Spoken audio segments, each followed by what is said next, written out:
Legacy. Alongside me for the coverage is Adam Prozac. I'm Brian David Marshall. And that is not to be confused with Brian Braun-Duin, even though people always confuse us. BDM, BBD, yeah. same thing. Only one of you guys is a former world champion. That's right. That'd be the one playing Magic right now, Brian Braun-Duin. Brian Braun-Duin uses Force of Will, pitching Baleful Strix to counter Aether Vial, a card which would render his Force of Wills kind of silly down the stretch. The other thing is the land that Alexander plays might factor into Brian's decision as well. We should import, maybe I don't have a Plains or whatever colored mana source. Right. I mean, so Alexander Ramirez playing red-white Taxes. What makes that different than the Death and Taxes decks we've been seeing in the feature match area all weekend long? They're very similar. The basic answer is red cards. So red cards in Alexander's list. Just no death. You've taken the death out of the deck and replaced it with red? Red and Taxes, yeah. Yeah, okay. Direfleet Daredevil. I think the biggest one is Magus of the Moon. Okay. That's a nice card. You could search up the Recruiter of the Guards in this version of the deck. So that's a really powerful kind of, card against a lot of decks. Direfleet Daredevil, of course, the Scrapcaster Mage. Yes. And you can actually get him to play with Flash off of an Aether Vial. And then the last one, there's a copy of Pia and Kieran Noir. Probably great in matchups exactly like this one. You just want to trade, you want to trade cards as much as possible. And Pia and Kieran, that's 3 cards. But other than that, you just see it kind of basically a basic Death and Taxes deck. You got your Thalias, your Stoneforge Mystics, your Phyrexian Revokers, your Mother of Runes, same thing. So yeah, Brian's decision to counter the Aether Vial was starting to pay off. 2 issued imports. Wow. Port locked here so far. Yeah, but which one of the players is port locked? You never really know until the game's over, do you? I'm sure Alexander would have loved to play an actual creature. But well, you end up into this play pattern where you then play spells on your, you're like, okay, then on turn 3 I'll play a 1-drop and port you, and then turn 4 I might port you twice. But port has not looked remarkably effective this weekend. We've seen it be okay, but we've also seen that these 4-color control decks with Deathrite Shamans have been able to get around the port pretty effectively. Right, Richard and Port is very strong against mana-hungry decks. I need a lot of mana. I'm going to try and cast a Jace the Mind Sculptor, something like that. These 4-color decks are not playing cards that high up the mana curve, so yeah, it's kind of less effective in this kind of meta game. Now BBD is content to just his opponent's not really doing anything. Here we see. Here's an Aether Vial, and I'm going to keep 2 mana open for my port. So in the end, Alexander does get to land a Vial. It's going to take him a little while to get to use it. But it's still, even though he's not going to get the massive mana advantage from Aether Vial, you still want to have it in play. You get to do a lot of tricks. You get to play all your creatures at instant speed. They're all encounterable. So it still is a potent card. Right. And we saw stuff with like Recruiter of the Guard getting a Flicker Wisp, putting a Flicker Wisp into play with an Aether Vial, Flicker Wisping the Recruiter of the Guard, and getting something else. Flicker Wisp is just an incredible card with Flash. One of the, if without the Aether Vial interaction, I doubt Flicker Wisp would be good enough to make the deck. Not a card you just want to play straight up. All right, so Brian Braun-Duin is going to continue to just filter through the top of his deck with his cheap blue spells. Here's a Brainstorm, and he's got a Bloodstained Mire at the ready to shuffle away anything he doesn't really want. Yeah, generally when you're playing Legacy, it's not always the case, but you want the ability to shuffle away that card. Brainstorm is at its most powerful when you have the ability to shuffle, usually through fetch lands. Or in Masters 25 with Shoreline Rangers. So we haven't really talked much about Brian's deck yet. Brian's actually got an interesting version. Like, on the surface, it looks like just another, Deathray Shaman, Delver, low mana stuff. Brian's deck has the cards that we were talking about, the Jace the Mind Sculptor. He has Leovolds. He has some Snapcaster Mage that can be higher up the mana curve. And that's why this is called 4-color control, because it's a little bit bigger and a little bit slower to get to its game plan. More controlling. Like, this is kind of all my cards are 2-for-1s. You have Him to Trox, Kolaghan's Command, Baleful Strix, four Baleful Strix even. Oh, yeah. I love it. There's Kolaghan's Command, and boy, that card, here's a hidden little extra benefit of the Kolaghan's Command. You get to destroy artifacts, and it kills an Ether Vial and strips a card out of Alexander Ramirez's hand, exactly what you were talking about in 2-for-1s, and now a Deathrite Shaman comes down. Yeah, I mean, the hidden artifact mode is what makes Kolaghan's Command a monster in Eternal formats, as opposed to, it's relatively tame and standard. There weren't a lot of artifacts going around. But in Eternal formats, where there are a ton of artifacts worth killing, Kolaghan's Command is just incredible. Yeah, so there's Athalia. One got discarded. You can see why. Another one in hand. And we get a port, but Diabolic Edict is going to take down the second Thalia. Yeah, it's a little unfortunate for Throws it off the boat. A little unfortunate for Alexander that he didn't have a second white source so that he could protect his Thalia with Karakas.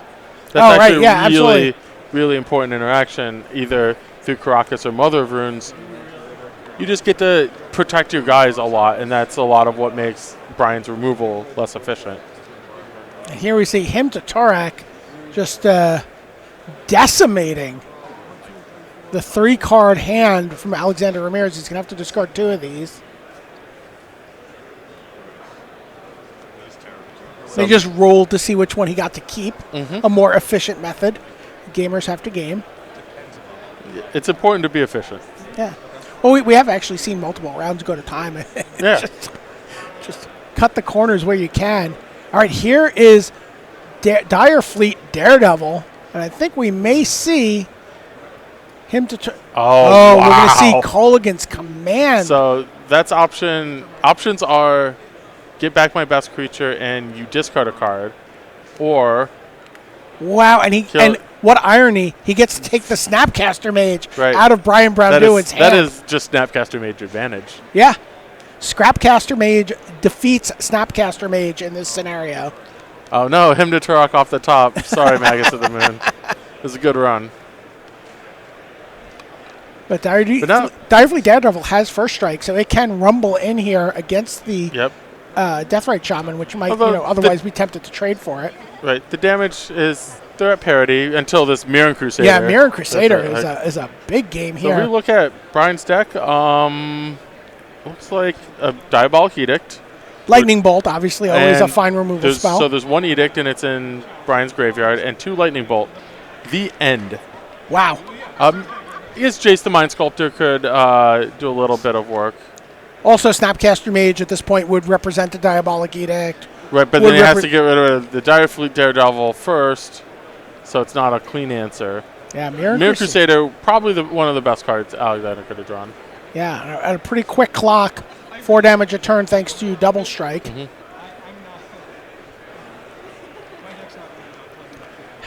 First Strike has just shown up all over the place in this Legacy GP. So it's kind of crazy. Brian drew a Chase. Oh. That's a... So all sorts of things you could do with this Jace. So you can bounce Mirren Crusader. You can Brainstorm. You could also Fate Seal. I think Fate Seal is definitely the worst of these options, because that would also still require a chump block. But protecting Jace requires you to chump block with your Deathrite Shaman and sacrifice your fetch land. But it looks like that's the play Brian wants to go with.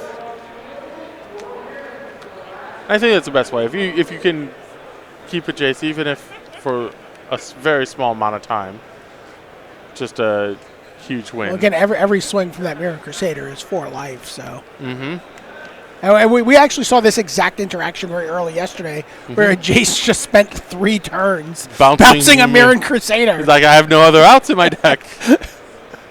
this is the best I can do. Jason's like, I'm not used to this menial labor. Yeah. I like to be more in the planning phase of things. I like to be in meetings. I don't want to lift any boxes. All right, here comes Jace with 2 loyalty. He's thinking about fate sealing? No, pass or not. Yeah, I think fate sealing and bouncing are very similar here. So if, let's say Brian fate seals. Mirror Crusader can't be blocked by the Deathrite Shaman. No, he decides he's Yeah. going to bounce the Mirror Okay. Crusader. Now, does Deathrite Shaman is just going to It's not swords going on. to It's going farming. plowshares? What Wow, old school. That is a nice draw. And then Direfleet Daredevil takes out the Jace the Mind Yeah, Sculptor. it does prevent Alexander from casting the Mirror Crusader. He only has 2 white sources. I think that's worth it. Absolutely.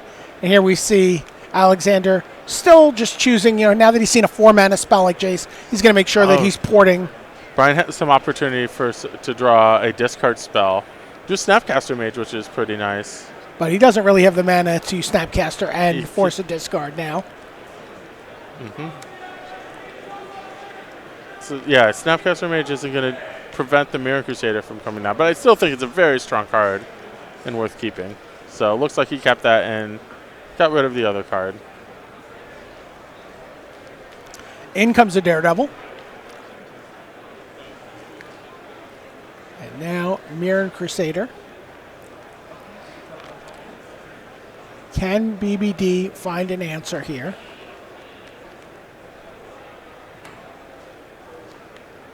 So he gets ported on his upkeep. He only has 4 mana to work with. Yeah, I could have seen, depending on what Brian thinks he could have drawn, I could have seen flashing in the Snapcaster Mage if his plan was to Preordain or Brainstorm or something like that. Right, because you don't need to play the spell instantly. You can play it at any point during that turn. Right. All right. Here goes. Oh, and Fatal Push. Oh, this is a big draw from This Alexander. is huge. So Brian has Diabolic Edict in his graveyard and a Snapcaster Mage in hand. If Alexander doesn't have a creature, And he doesn't. goodbye Mirror Crusader. And now you see he's going to tap 2 lands during BBD's upkeep, but he can just flash in that Snapcaster Mage with those 2 tap lands. Yep. Yeah, and that's what he's going to do. He's going to target the Diabolic Edict. Wow. And again, not in a hurry to do it. He can can draw a card and see if he finds a better answer. But no. Wow, and Diabolic Edict. The black spell takes down the Mirror Crusader. Yeah, like Mirror Crusader doesn't look that threatening, but if you actually think about it, it is absolutely a nightmare to deal with. One of the reasons you see cards like Diabolic Edict. And wow, Alexander just drew his card past turn right back to BBD. Yeah, Alexander probably has 2 lands in his hand. And Brian's deciding like how much he wants to float and how much he wants to get locked down by these Rishadan ports. Looks like not that much because I think Brian's in Culligan's command mode. So this is going to be Colin's command. Does he have a Snapcaster Mage to return? Oh, yeah. Oh, boy. This deck is now online. Absolutely. Yeah, Culligan's command, just an incredible card. The loop with Snapcaster Mage is just, yes, I would like to 2-for-1 you repeatedly. All right, so we're still seeing the ports do their thing. And BBD's in no hurry here. Content to just try to even things up, get in some damage, and with this Snapcaster Mage, start sculpting his hand again with Brainstorm. Finds himself a Baleful Strix, a Force of Will, and an Underground Sea. He's also got another Brainstorm in hand. Yeah, because you just something like Force of Will is basically one of the cards you're just looking to lock up the game with. keep that, and but yeah, just kind of looking for cards to help him close. Yeah, it puts Baleful Strix is not a fast clock, but it's a clock. Yeah, it puts the Force of Will back down, but then draws it off the Baleful Strix. It still has now Brainstorm, Force of Will, powerful combo in Legacy. Yep. Also at that stage of the game where he doesn't always need to keep a blue spell open. If he's got the advantage on the board, he can actually pay 5 mana Absolutely. for Force of Will. The very secret hidden cost of Force of Will. Although difficult to do with 2 Richard Ports working. Not the easiest. 3 actually now. Yeah.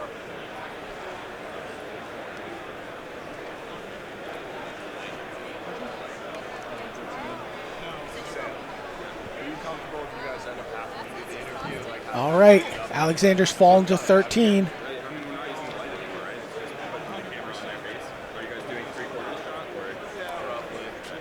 Not sure what can he do to get out of this? So there are some cards that are pretty nice. Nice draw like a. Well, here's an Aether Vial. That's not one of them. Yeah. But like the dreaded turn 10 Aether Vial. Yeah, a Recruiter of the Guard would be really powerful. Pia and Kieran would also be really nice. Normally cards like Batterskull would even be very powerful, but the Force of Will and the Snapcaster Mage are really covering a lot. Yeah, I think Alexander would be in decent shape if he could get the Pia and Kieran onto the battlefield, but other than that, he's letting himself get ported here. Don't know if he has anything to do about it, but just going to keep digging for cards. See a Deathrite Shaman. And, the crucial fetch land. Gets to shuffle away a bunch of cards he doesn't want.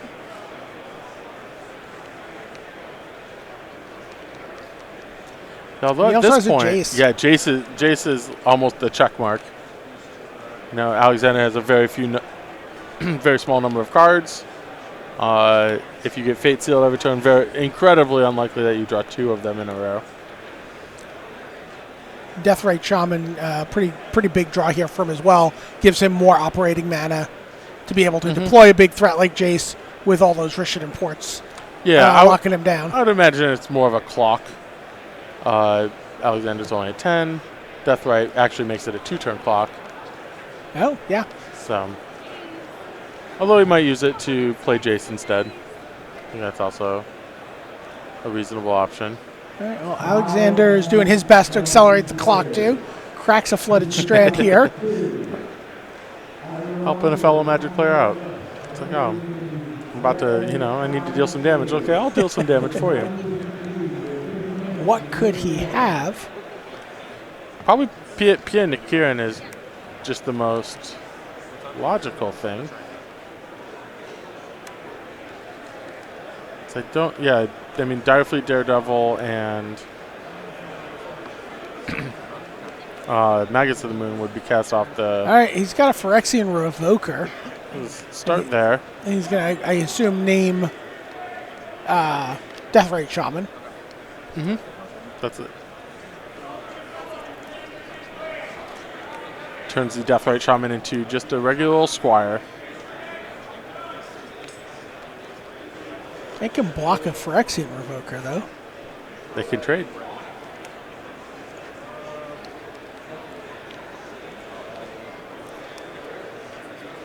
See all the labels getting made for Alexander. He's playing Label Tribal. You should just be able to leave those in there. What else are you ever going to play? This deck, the Taxes deck has a variety. Usually human is the default, but Stoneforge sometimes you need horror to resolve. Or if you really needed this Revoker, you could have named. All right, but here comes a Colligan's Command. And, oh boy, that's just going to completely wipe out Alexander's board. And that is... I don't think there are any non-insane Colligan's Commands at this point. Yeah. Boy, Colligan's Command seems especially good against these Death and Taxes decks. Yeah, it's, one of the things that, manages a Stoneforge Mystic really well. Right. Oh, yeah. You know, gets to clean up ether vials. Even the, discarding a card like Death of Taxes is very suspect to getting card advantage because it doesn't have a lot of card advantage of its own. So it's mostly looking to like disrupt you via the Revokers and the Mother of Runes and gain its advantages that way. One of the cards we've seen that's been really big in these 4-color decks early on in this tournament is the sideboard. Out of the sideboard is Liliana, the Last Hope. Oh, nice. It's another card that seems to really, really feast on these, these white weenie decks, these decks with a ton of creatures with just 1 point of toughness. Right. So 1 toughness, a lot of legacy creatures do have 1 toughness. So that's why you see this is you see there's a Marsh Casualties. Right. We've seen Dark Blast in people's Dark Blast earlier. Dread of Night was a card we could have seen earlier. Oh, nice. That's another. Yeah, they just shut down a lot of these decks. They're just like, just super strong cards. And also, we've talked a lot about that idea of just how these decks look to just play the long game and just always have that card advantage going. We talked about a lot of the Snapcaster engines. Mm-hmm. Liliana, the Last Hope, and Snapcaster Mage play so well together. Mm-hmm. Liliana, milling cards into your graveyard and then returning a Snapcaster to your hand with extra fodder in there to choose from for the Snapcaster can become a pretty frustrating board to play against from the other side of the table. Mm-hmm. So this is, to me, Liliana, the Last Hope, has been the breakout card for this weekend so far. Oh, nice. We haven't seen a ton of them. It's not Enlistment Officer? Enlistment Officer's my favorite. From Alexander's side, he has some stuff. Oh, wow. Uh-oh. 1 copy. I don't think Brian can just beat it in his whole deck. Gideon, Ally of Zendikar. Ghosts of Standards Past. Coming back to a Legacy tournament near you. Why is that card so difficult for him to deal with? So Brian doesn't have Planeswalker removal. Okay. In his deck. And just churning out a creature every turn. Brian has to spend a whole card. Just to deal with that 2/2. Just to deal with that 2/2. And a lot of times, he might use 1 card to deal with 2 2/2s, but Gideon's still hanging out. And also that once Alexander wants to make it a 5/5, that kills Brian really quick, and Brian doesn't really have counterplay to it. Okay. Like, basically we're talking about the 1 Diabolic Edict. So as long as he doesn't get Diabolic Edict, which is really easy to do when you can just turn out 2/2s. You don't have to expose it to the edict. Yeah, right. Although with things can get tricky with Snapcaster Mage, Edict, Snapcaster Edict, and But yeah, Brian would have to chain together lots of guys, like a Culligan's Command plus a Lightning Bolt or something in that space. Well, that there's not a ton for Alexander. He might bring in his Rest in Pieces. Oh yeah, they could shut down some. We've seen that be really good this weekend. Yeah, it shuts down Deathrite Shaman, turns it into a Squire. Snapcaster Mage. Yeah. Something like Liliana, the Last Hope. If you've played this matchup and seen people bringing that in. Culligan's Command. Yeah. Oh yeah. That seems like it would be terrific. Brian's deck for enchantment removal, I don't see a lot. No, there's basically no enchantment removal at all. So a Rest in Peace is a Rest in Peace. All right, both of these players sitting at 9-2, really looking to keep their tournament alive. Yeah. Their hopes of making the top 8. For both players, basically need a loss in their no longer eligible for top 8. All right, Mother of Runes comes down on turn 1. Uncounterable. Should BBD want to invest the force a little bit. A lot of pressure on Brian to have a Fatal Push or a Lightning Bolt. Right now, but he has a Deathrite Shaman instead. Usually you're really happy with the turn 1 Deathrite Shaman. But not when facing down a Mother of Runes. It's actually just a huge play. This will probably be Thalia. Yep. Wow, that's a great start for Alexander. Like, this is the type of... You don't have a lot of card advantage. This is what you sign up for when you decide to play this deck. Right. You don't have a lot of card advantage, but you really put this, turn the screws on. Would you call it tempo advantage? Or you're deploying stuff to the board. Your opponent can't actually play their game of Magic on their terms. Yeah, it's very disruptive. Yeah. All right. So 2-1 first striker. The protection, the very doting mother here, helicoptering above the Thalia. Right, and so Brian's going to need 2 removal spells to get through this. And each of them is going to cost extra mana, so he's going to have a hard time setting that up. And once he gets his 2 removal spells, that's just one of the creatures. And you can't sequence those removal spells over 2 turns, really. You can, if they're instant speed, you can, but you're only going to get the creature really that Alexander wants to die. So of course we're just probably going to see something. How about a Hymn to Turok? And in case you're wondering, that extra mana for the hymn coming, of course, the extra black coming, of course, from the Deathrite Shaman's ability.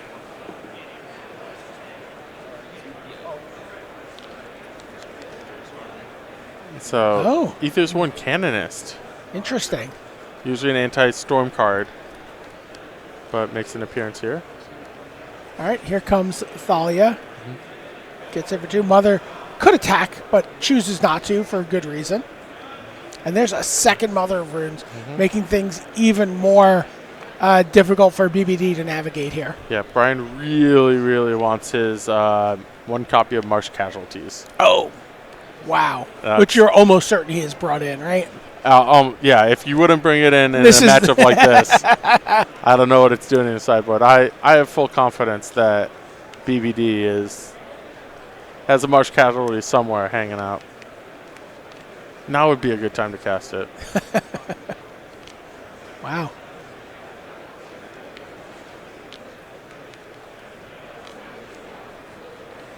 All right. So Alexander, Baleful Strix. Yeah, there you get a look at Marsh Casualties. A Preordain. Going to try digging for it. And Brian also still has mana left over to cast a Baleful Strix. Have you ever kickered a Marsh Casualties in Legacy? I don't think so. All right, there is the Baleful Strix. And BBD putting his Deathrite Shaman's mana ability to good use here. Yeah, he definitely needs it through the Thalia. Yeah, and Baleful Strix is, great magic card, but not on this board. Yeah, and now we see Swords to Plowshares acting as another form of mana denial. Mana denial, yeah. Well, Alexander's Clock isn't quick. I mean, he definitely could use an additional creature or 2. But, so far his game plan has been effective. Any temptation to add, one of the mothers to your attacks? No. So, reason why you wouldn't want to do it on this board, so if Alexander attacks, Brian would snap block with his Baleful Strix, and then Alexander would feel obligated to tap himself out of Mother of Runes to protect the first one, and then leave him open to all the removal spells. So, maybe without the Strix you might, if you're really desperate, but I don't think Alexander is nearly that desperate at this time. Another Deathrite Shaman for BBD. Here comes Thalia. Yeah, Thalia doesn't need the protection, though, if they get into combat because of First Strike. Even then, if you have 2 ways to protect a creature, definitely having 1 open at all times is pretty important. All right, 2 mana Brainstorm. So we were talking about this yesterday. Would you still play Brainstorm in Legacy? So Brainstorm doesn't exist all of a sudden, and it's just a 2 mana spell. Would you play it? Oh, yeah. He snapped that off. He's not even sad about the idea of playing it. That's not the first time I've been asked that question. Ooh, another peek behind the curtain. Yeah.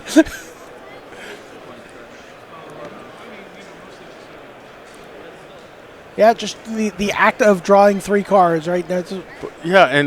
So combination of just sculpting your hand, your card selection, is just incredible with Brainstorm. All sorts of strategy articles and things. A lot of what Legacy I'm sure is there's about. an ebook just about Brainstorm somewhere. I didn't want to make that claim because I don't know if it actually I'm sure there is. But there could easily be. You could easily write a book about Brainstorm. All right. Here comes, there it is, Liliana the Last Hope. Well, yeah, Liliana's going to try an uptick. That's going to, I assume, be met with a Mother of Runes activation. Yeah. So it's still, Alexander maybe is just checking, will it still get the counter if I counter, if I fizzle the ability? The answer is yes. Yes. But I'm still going to fizzle the Yeah, ability. I'm still certainly going to do that. I still want my, Thalia on the battlefield. The one thing that we haven't really touched on this game is Alexander still has 2 lands. Yeah. One of he lost his 3rd land to Himdetrock. That might have been the most important interaction in the whole game. We just didn't know because Alexander missed his land drop for 4 straight turns. All right, here comes land number 3. Oh, by the way, it's a wasteland. And not anymore. Now it's a mountain. That's a mountain. Mages of the Moon comes down for Alexander Ramirez. But I can tell you something. Blood Moon is a card Braun-Duin plays in his sideboard. This can't be that big a deal for him. Well, so Brian's deck, other than Deathrite Shaman, is a blue, black, and red deck. He's got an island, he's got a swamp, and he's got 3 mountains. So that's one of the things about Blood Moon effects is actually, red cards are still good under Blood Moon. Can still cast his Colligan's commands, can still cast a Lightning Bolt. There are very few cards in Brian's deck that he cannot cast. And again, he also has the Deathrite Shaman, so even Right. something like Jace, which is blue, is still a card he can cast. Right, and then we get to Deathrite Shaman, which kind of, makes you immune to Blood Moon. So I could see why Brian was like, okay, I'll play 2 Blood Moons of my own in a deck, because it's so good against like lands decks or whatever. Right. Okay, so here is Liliana ticking up to 5. Yep. And are we going to see a Liliana ultimate? Probably not. I think we're going to start being able to attack the loyalty of Liliana a little bit here. I'd be down for some exponential zombies though. Isn't that your heavy metal band? Exponential Zombies? I do not have any heavy metal bands, but if I did. Okay, here comes Snapcaster Mage. So both creatures are attacking Liliana. Snapcaster, I think he pointed to a Brainstorm. Yeah. So what I believe Brian is trying to set up is this Colligan's command in his hand. He's trying to actually slog through these Mother of Ruin activations. So I'm like, okay, you can have the first one. You can have the second one, but then on my turn, I'm finally going to kill one of your creatures. Oh, wow. All right, so Mother of Runes gets activated, targeting Magus of the Moon. Give it protection from blue.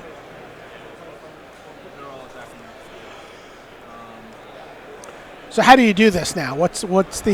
How do you force this through? So Brian could cast Colligan's command this turn or next turn, but he's just going to let all that happen. So on Alexander's end step, Brian's going to cast something trying to kill the Mother of Runes. Like, he might just cast the Brainstorm. But then Alexander uses his last Mother of Runes, and then Brian can untap, and then at minimum his Liliana can take out one of the Mother of Runes. But Colligan's command returning Snapcaster Mage also seems more than fine right now. I would do that. Yeah, and Snapcaster Mage is a really hard card to use with Thalia on the battlefield. All right, here is Colligan's command. He's going to target the Mother of Runes, target his Snapcaster Mage. These all make sense. And Alexander's gate is down. Right? We've done it. We've done it. You now get to untap and kill one of his creatures. For the first time since turn 2, you could kill one of his creatures. I'm sure Brian's going to masterfully set all this up and probably just draw Marsh Casualties. That's what I assume will happen here. Well, what he can do now is kill Thalia, which would also then open Free up up a lot of mana for him, able to cast Jace if he wants. Right.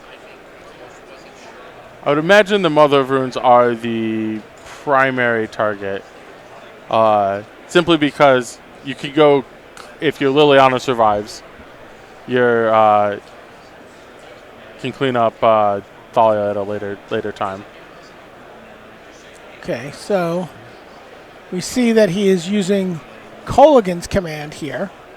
Right, so Snapcaster Mage Kolaghan's command will probably take out one of the Mother of Runes. And then Liliana's going to take out the other one. Which Very is nice. deciding what he wants to do with the other mode. So 2 damage, and probably discard a card? No, he's going to Nope, get Strix back. Baleful He needs Strix. all the card advantage. So both mothers are down. But Liliana's likely to depart us. But in which case, his Snapcaster will live because he won't block. If everything attacks Liliana, then there's no reason. He might want to just, Okay. I want my Snapcaster Mage dead. Okay. I want your Magus of the Moon dead. Okay. All right, that worked out. He didn't have to, but it seems like a good trade for Brian. A little Earthquake Yeah, I was action. going to say a little table shaking.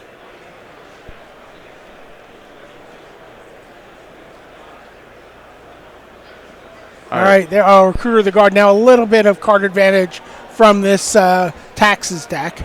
Right, so this is the type of scenario where Recruiter Guard's actually incredibly weak. Brian's got his card advantage. Brian's won the card advantage game. The only thing Alexander can do is get unkillable threats, essentially. Like, So he I'm not gets- even sure I would have gotten Palace Jailer.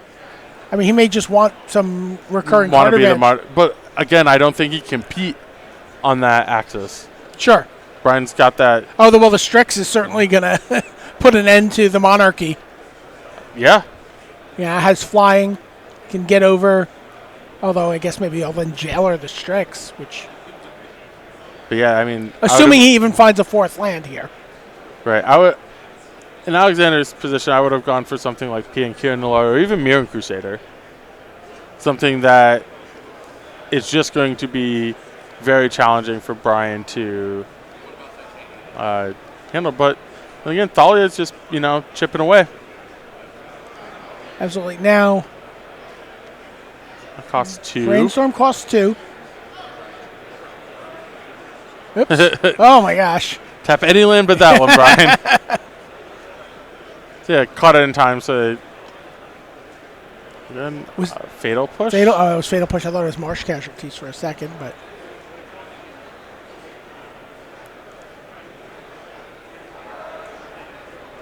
Well, there's maybe a Thoughtseize even, because yeah. I see a Thoughtseize in Brian's hand. So he draws 3. He's got to put 2 back on top of his library. Still has that polluted delta. If you're wondering why he hasn't sacked that polluted delta, that could be why. Look at the proper brainstorm. Brian, in the middle of the game, when a lot of resources have been expended, just has 7 cards to choose from. So he doesn't get to cast them all, but he has so many options, and that's really the power of brainstorm. You just have way more options than can reasonably be expected. All right. All right, Thalia In comes Thalia. Just chipping away. impossible for... Oh, he's thinking about the Ooh. double block here. Look at I like this. it. Pretty heads-up play from Brian. If it works, it's actually pretty nice because Thalia is more valuable here than either of Brian's cards. Wow, look at that. And then Thalia basically trades for a Deathrite Shaman. Mm-hmm.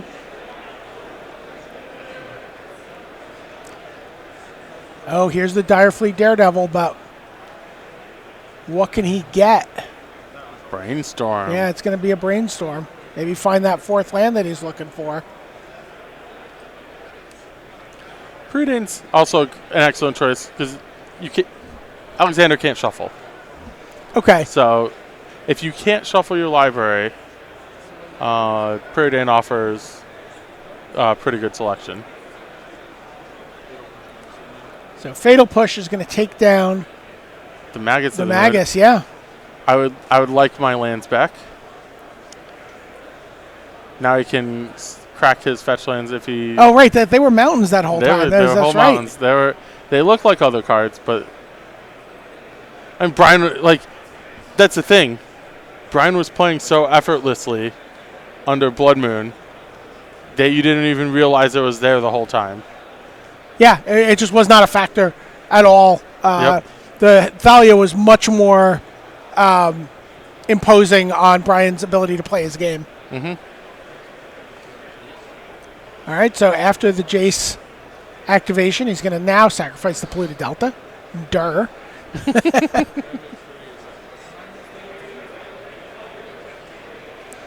But yeah, Brian firing on all cylinders here. Brainstorm, Thoughtseize. Oh, wow. Yeah, what do you got? What's your hand looking like? You've been waiting so long to get to that 4th mana. So the aforementioned Palace Jailer, Sword of Fire and Ice, a Restoration Angel. Is that a restoration? And then it's the last one, a Sanctum Prelate? It is. Alice of the Void. Very nice. So yeah. And Alexander's hand is nice. There you get a look at Sanctum Prelate. I like Alice of the Void. Is that like an internal R&D name? No, I heard other people saying it. I saw that once the card was released.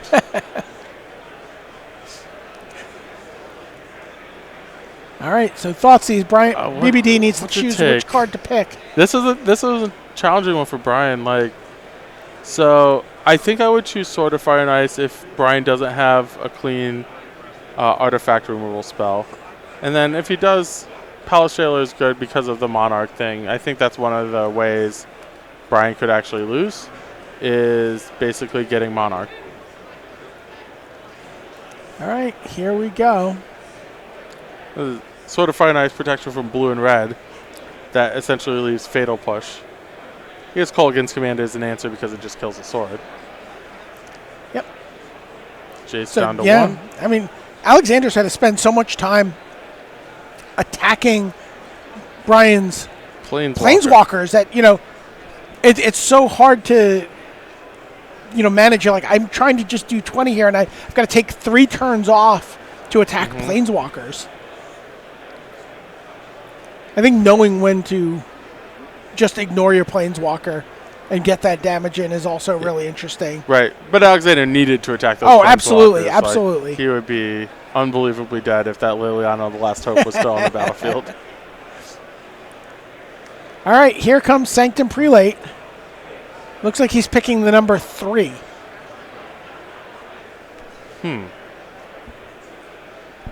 It's really... So the card to think about there is... Kolaghan's Command. Yeah, there's also Leovold. Okay. So, I mean, Leovold doesn't seem as strong against... Oh, but it's non-creature spells. Yeah, so okay. it's just Kolaghan's Command. Huh. I guess maybe he's planning on getting in there with that sword and doesn't want to expose it to the removal. Here we see the Brainstorm on Jace. And now another Thoughtseize from BBD. By the way, dropping him perilously low. Goes down to 4 life here. Sees Mother of Runes. Restoration Angel. Restoration Angel would have been a nice one. Flickering the Recruiter of the Guard.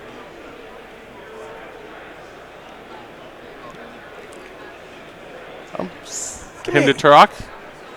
Goodbye. So, Alexander basically with nothing. Wow. Just rips apart Alexander's hand over 2 turns. Here comes the first striking Daredevil. You can burn a Snapcaster Mage. Yeah. And what, you're burning a Snapcaster Mage over, say, a Baleful Strix? Yeah, I think so. Baleful Strix stops the other with Death Touch. And also is just an easier clock.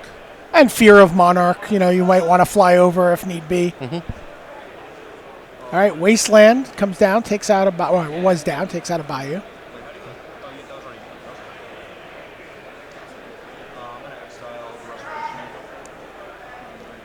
So Brian wants to activate his Deathrite Shaman. Exile your best creature. He's going to start to gain a little life here, huh? Give himself a little bit of a cushion. Well, that was his one, probably his one green source in the deck, I'm guessing. I believe there was a Tropical Island as well. So there are 2 green sources. Okay, and now he's going to go get that Here comes Tropical Island, yeah. So another Wasteland would take Brian out of green sources in his deck. But by that time, I don't think Brian needs the life. Like, he doesn't need the life cushion. Just makes things a little bit easier.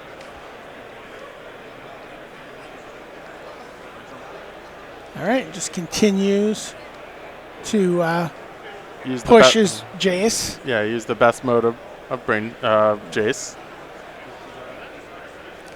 So now I think we might see him go down to 4 here, fetch, and then cast a Brainstorm. Look at 3 fresh cards. Yeah, because he clearly just doesn't have access to enough cards in this game. You're going to begrudge him his cards? A little bit. Man, R&D has made you so bitter. Like, I don't get to play Legacy GPs anymore. Okay, Baleful Strix. And now there's the Brainstorm. There's a Lightning Bolt. There's a Colligan's Command. There's a Diabolic Edict. Wow, everything's coming up BBD here. If I were Alexander, I would just want to know that what Brian just drew. So you could scoop? Yeah. It's like, okay. Yeah, I'm going to bolt that Sanctum Prelate. Now I'm going to Colligan's Command. I'm going to kill your Daredevil. I'm going to get your last card out of your hand. I'm going to attack for 1 with a Baleful Strix. I'm allowed to. And Alexander still at just like... Draws a card, says go. Brian does like 18 actions on his turn. Yeah, nearly full life here, but it doesn't matter. Just another Colligan's Command. And a Toxic Deluge. Probably wants to get rid of that.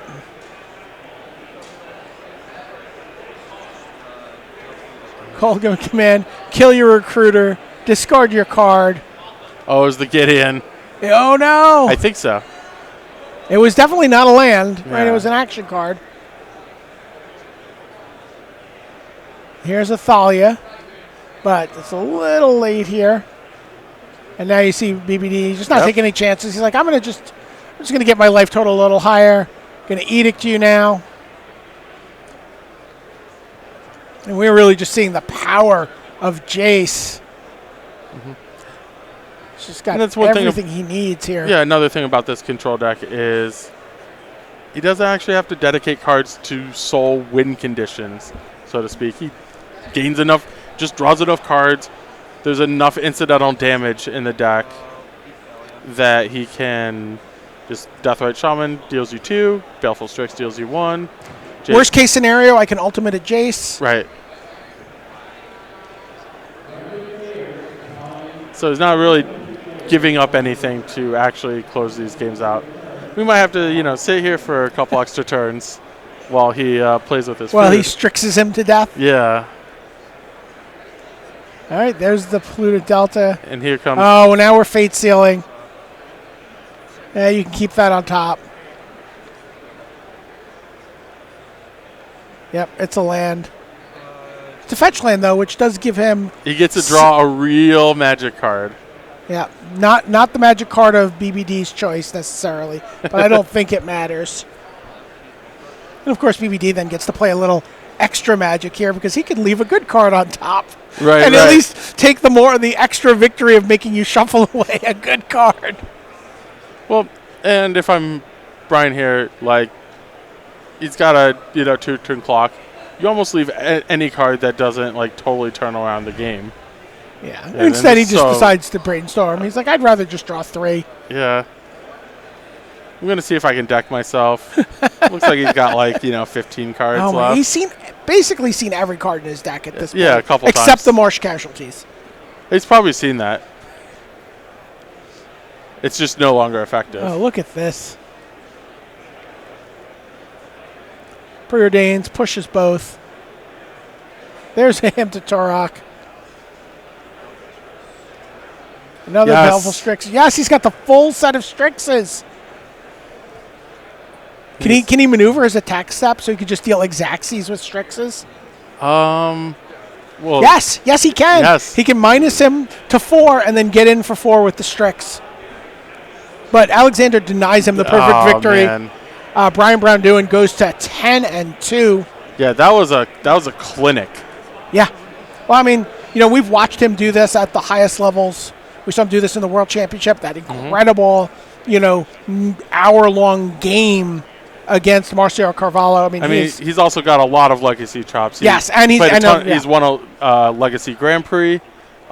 He's done well on the Star City circuit. Yeah. So he's got a ton of legacy chops, way more than most pros. He's actually has quite a bit of legacy experience. He and Reed probably the most experienced legacy players out of the pool of current pros, and we've taken Reed out of the pool for this event. But not Brian. So Yeah. Brian in great shape. 3 rounds to go. Yeah, still alive for top 8. We got more magic coming up for you right after this. Don't go anywhere. Grand Prix Seattle still trucking along.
Hello, everybody. Welcome back to the feature match area. Brian David Marshall here with Adam Prozac. It is MTG Red Zone, and we have some time walk action for you. Let's head down to the floor and see what we have in store. Hello, and welcome to round 12 coverage of Grand Prix Seattle. It is Legacy, and that is a turn 1 Chalice of the Void. How good is that against Storm, Adam Prozac? And by the way, you're wincing in pain as you see that happen as someone who's a noted Storm player. Yeah, I was going to say, this is your favorite deck against my favorite deck. I would not... I think one of Ian's goals might be to show as few cards on his hand. He's going to play Cabal Therapy. Well, Ian has a different thing. He's going to try and get some. He's going to try and get a missed trigger here. Mm-hmm. All right, so now 3 mana for Chantelle. She goes to 16. Ancient Tomb doing some damage. And Recruiter of the Guard. So if Chantelle knows that Ian is playing Storm, she can get Thalia, and that is basically a lock. There are almost no combinations of cards. Wow. When I said Thalia, I meant Thalia, Guardian of Thraben. Right. He's going for the more disruptive one against, this might be a creature deck, Cabal Therapy. Right. I would assume 4-color Delver, in which case Thalia, Heretic Catharia is a very good choice. Based on what we've had through the feature match area, it's like about a third, 1 in 3 to be likely to be 4-color Delver. Oh, I think it's higher than that. I think it's incredibly likely. If I'm Chantelle, I'm thinking, oh, Ian's playing 4-color Delver. All right, here's a Polluted Delta. Shiny and beautiful. Getting in his fetch lands while he can. All right. So, yeah, if Ian can somehow disguise that he's not a Storm deck, I think that would be his best option. Because you think it's just impossible to win through a Chalice? Pretty close. So basically what it involves is it involves the card Cabal Ritual and Lion's Eye Diamond. So you have to get the Lion's Eye Diamond so you can get Threshold. Right. And then the Cabal Ritual is one of your few rituals that can make enough mana. But he's just going the full way. So Infernal Tutor. Revealing Cabal Ritual. Yeah, so if you're Hellbent, you can get any card. That's the main mode of card. But the other mode that is sometimes used is to kind of over multiple turns get a second copy of a card in your hand. And with the Storm deck, that's often pretty sweet. Pretty valuable. Like here, Ian probably needs multiple Cabal Rituals. So, and Chantelle really needs... Here's Suppression Field in her hand. Mm-hmm. Attacks for 1. Now, does the other Thalia do anything for her here? It can stop some, like fetch lands would take multiple turns to be useful. But it's not nearly... Ooh. All right, she's going to go for an Enlistment Officer. There's Thalia. Boom. There's Thalia. There's Ancient Tomb. There's Suppression Field. So she gets to put the 2 Thalias in her hand. And that'll put a crimp. It's a little disappointing that, she only got effectively 1 creature, but it's the one best creature in the whole matchup. Now Ian's going to be put into a position where he has to try to go off now. Like the gig is up. She knows once you've revealed that you're searching for Cabal Ritual. Yeah, there's no... I don't think Ian has anything that he can do. He has 1 mana cantrips, which are the backbone of Storm. Chantelle's like, no.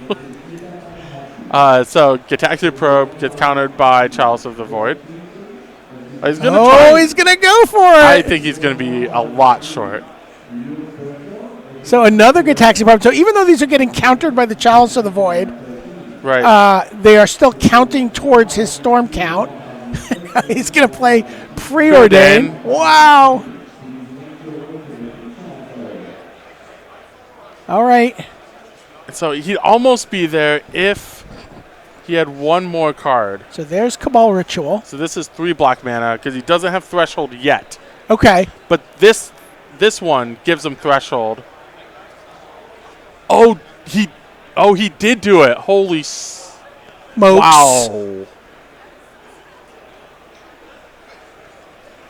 So now he has. Chantelle's at 14. Ian has 6 mana, 5 storm, so he casts Infernal Tutor for the tendrils directly, and that's 7. That's 7 storm. Oh my gosh! Here's the That's Infernal amazing. Tutor,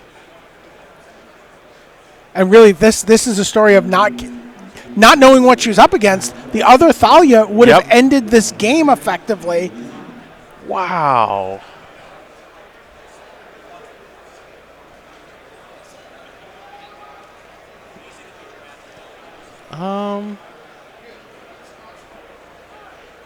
Okay. And there is Tendrils, 7 copies going on the stack. Each one of those drains for 2 life. Chantelle's at 14. That's going to be the game. Wow. Oh my gosh. That's incredible. All right, wow. Okay, we're getting ready for the next round here. I got to tell you that Chantelle continues not to lose on day 2. She wins the next 2 games knowing what she's up against, and she remains X-2 here at Grand Prix Seattle. So great job by her. That's crazy. She basically won the match 3-0. All right, we got some commercials for you, and then we have the next round, lucky round 13 here at Grand Prix Seattle. Don't go anywhere.